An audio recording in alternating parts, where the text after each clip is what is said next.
Queridos hermanos, paz y bien. En esta semana, en el mes de julio, celebramos la muerte de San Francisco Solano, el 14 de este mes.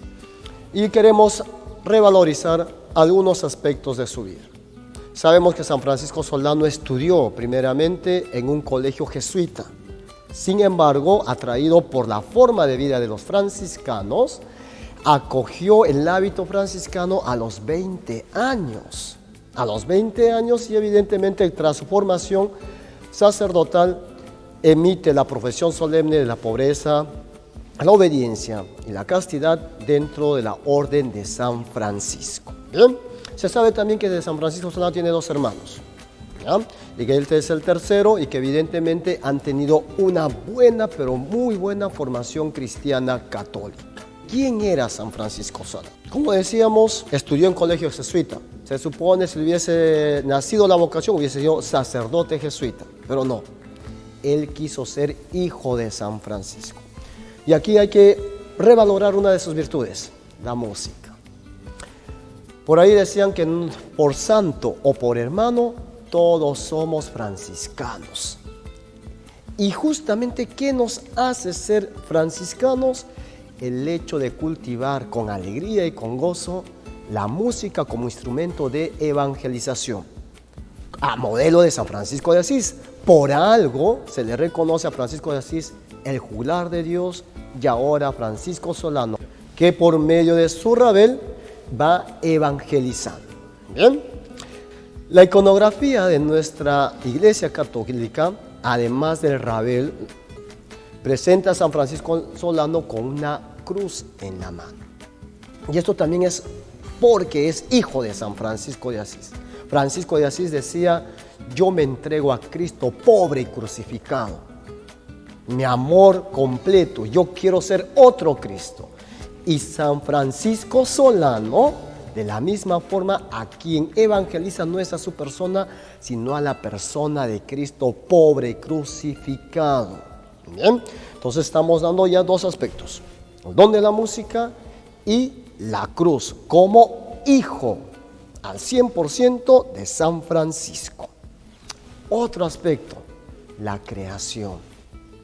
San Francisco de Asís hermana toda la criatura: hermano sol, hermana luna, hermana agua, hermana madre tierra, incluso hermana aquello que tú y yo le tenemos miedo, la muerte. Francisco de Asís también tuvo un episodio muy bonito con el lobo. Rubén Darío da un poema hermoso de los motivos del lobo. Cuenta la historia que nuestro santo también, no se dice en qué lugar, pero un toro de Lidia se escapó.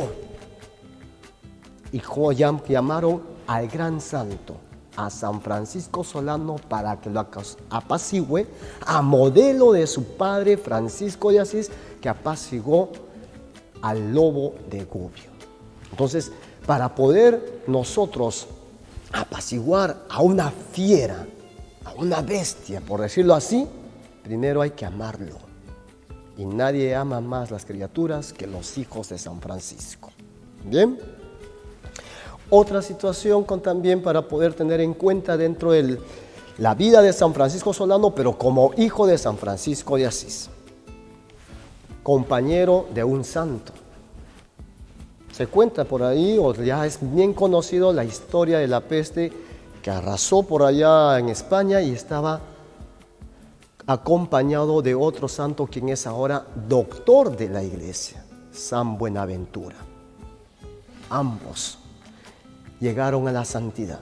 Entonces nosotros también tenemos que buscar herramientas para ser santos, pero también una buena compañía.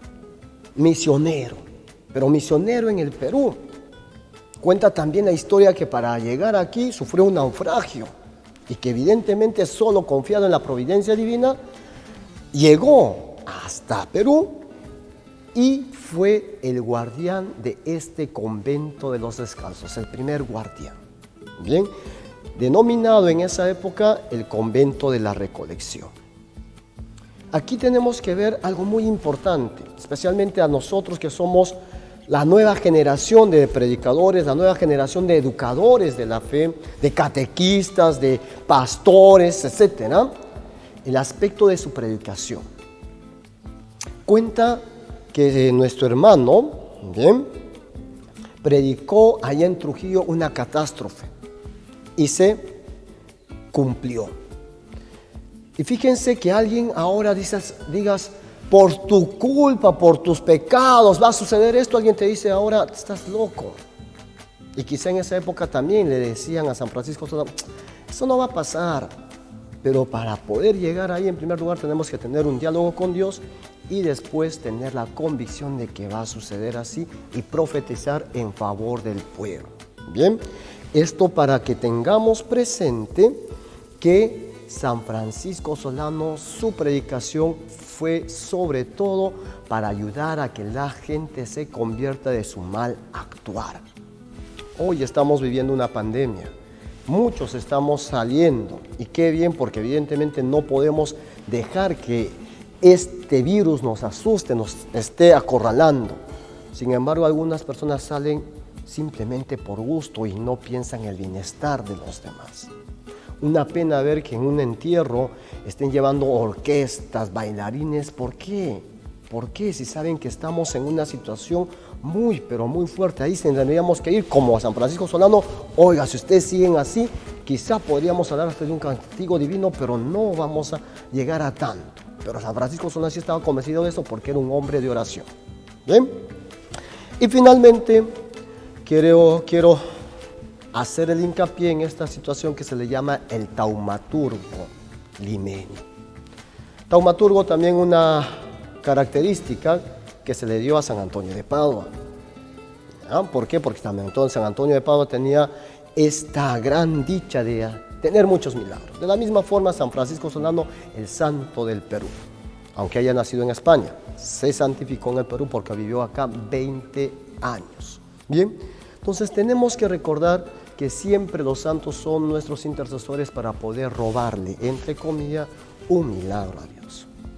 Queridos hermanos, entonces con estas pequeñas palabras recordemos con amor y cariño a San Francisco Solano y no olvidemos que la Conferencia Episcopal Peruana nombró a San Francisco Solano como patrono de los catequistas y por ende tratemos de vivificar aquello que nos ha enseñado y cultivemos sus virtudes y valores. Paz y bien.